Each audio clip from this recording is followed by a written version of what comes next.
Que Dieu vous bénisse. Mes amis, le monde devient bizarre. Franchement, le monde devient très bizarre. J'allais dire, le monde devient très, très dangereux. Voici des choses que j'ai vécues pendant que je suis en train de prier pour des personnes. La Bible peut dire des choses, la Bible dit des choses, j'allais dire.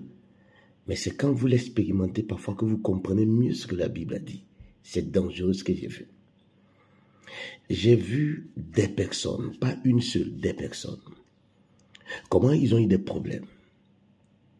Il y a des hommes de Dieu. J'ai dit, ils m'ont dit qu'il y a des hommes de Dieu qui ont organisé des programmes d'évangélisation, programmes de plein air. Sauf que à ces programmes, il y a des personnes qui se promenaient et qui sont avant le jour J du programme et qui passent pour annoncer le programme qui va se produire, qui va se dérouler peut-être dans 2 jours.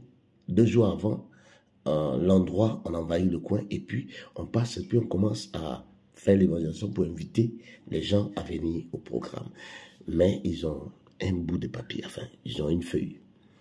Et ils relèvent le nom de la personne, le numéro de téléphone, là où il habite, le travail que tu fais, si tu es malade, et tout ça, on relève. J'ai croisé au moins beaucoup de personnes comme ça pour lesquelles on a prié. Je ne parle pas d'un seul homme de Dieu, des différents hommes de Dieu, ce qui se passe en fait.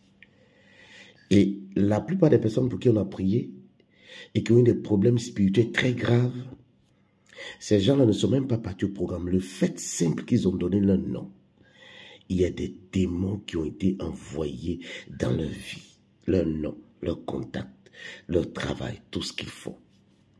Parce qu'on dit, si tu as envie de croiser le pasteur, si tu as envie de croiser l'homme de Dieu après la prière, je ne parle même pas du fait que l'homme de Dieu va prendre ces informations pour se jouer des gens à qui Dieu parle, la révélation, je ne parle pas de ça. Ils ne sont même pas allés.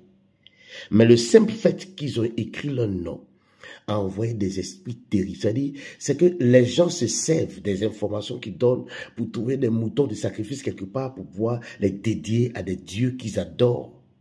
Et des gens, combien de personnes sont tombées sur eux? Je ne peux pas vous dire le nombre, mais combien d'autres sont en train de souffrir de cette histoire? Deuxième cas, il y a des gens qui disent qu'ils vont en Israël pour aller prier. Et ils disent à des personnes dans leurs églises de donner leur sujet. On vous dit de donner 3 sujets. Généralement, 3 sujets. Et que tu dois écrire de ta propre main. Donne 3 sujets que tu dois écrire de ta propre main. Et on va avec en Israël pour prier au mur de lamentation. Le seul mur du temple que Salomon a construit qui est resté. Ce qui n'est pas mauvais. Mais sauf que, je ne sais pas à quel genre de personnes on remet parce qu'ils disent que c'est les hommes de Dieu. Mais j'ai croisé aussi des hommes d'affaires, des gens et qui ont tout perdu suite au fait qu'ils ont donné 3 sujets qu'ils ont donnés à ceux qu'ils appellent leurs pasteurs pour aller en Israël pour prier. Ils ont eu tous les problèmes.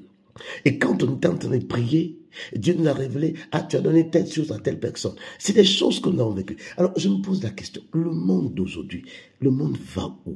Si on n'a pas une bonne connexion avec Dieu aujourd'hui, on devient mouton de sacrifice de tout le monde, à n'importe quel bout de champ. Et après, on accuse les pasteurs. Mais il y a des infiltrés partout. Dans tous les corps, que ce soit les corps militaires, policiers, gendarmes, même les enseignants, partout, il y a des infiltrés aujourd'hui. Nous avons besoin d'une dose de spiritualité pour conserver notre vie. Sinon, c'est très grave ce qui est en train de se passer aujourd'hui.